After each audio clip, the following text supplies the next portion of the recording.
E outro fator é o fator social, né? Então, o que é o fator social? Ele é diferente do cultural. Determinados fatores como grupos de referência, que são famílias, amigos, papéis sociais e status exercem alto grau de influência sobre as pessoas. Então, o fator social ele tem mais a ver com os grupos, com as pessoas com as quais nos relacionamos, né?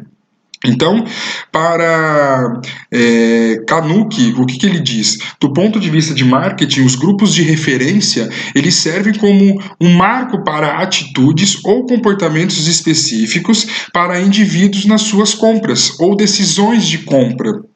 Não é? Permitindo que as pessoas ou grupos sirvam como ponto de comparação, né? Então, o fator social, ele é uma das principais variáveis disso tudo, né? E o que determina o fator social? Eles são grupos de referência, né? Então, ele se divide em 3 etapas. O primeiro é os grupos primários, né? Então, quais são o fator social dos grupos primários? Que é famílias, amigos, vizinhos e colegas de trabalho. São pessoas mais próximas, né? São pessoas que na hora de uma decisão de compra, nós vamos perguntar para eles primeiros, que são os fatores primários, são pessoas que estão mais próximas de nós e que nós temos mais afetos. Os secundários, que são grupos religiosos e profissionais de classe. Então, grupos religiosos, né?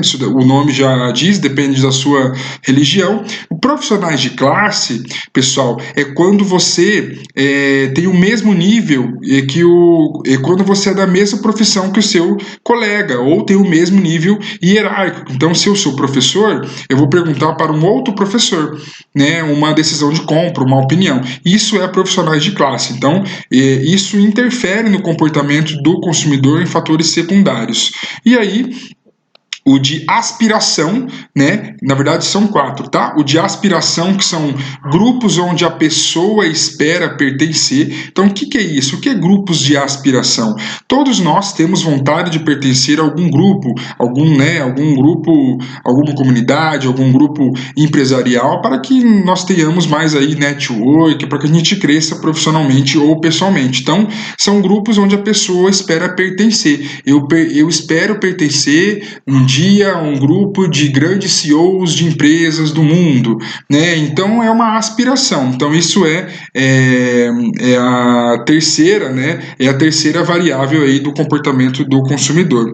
E o de dissociação. O que é o de dissociação? São grupos com valores ou comportamentos que a pessoa rejeita. Ou seja, são grupos. Por que esse é o último? Porque esse é o grupo aquele que você não curte muito, não gosta muito, né? Então são grupos que não fazem parte do seu cotidiano e que não tem a ver com o seu fator social. Olha, eu não me identifico, eu não sou obrigado, vai ser a última coisa que eu vou perguntar quanto à relação do comportamento do consumidor. E eu preciso ver isso também, porque se eu, de uma certa forma, entregar um produto para você ou um serviço que você, de uma certa forma, não compactua com aquilo, eu posso perder uma venda. Então, um fator social ele é importantíssimo para isso também, ok? Então, dentre os grupos de referência,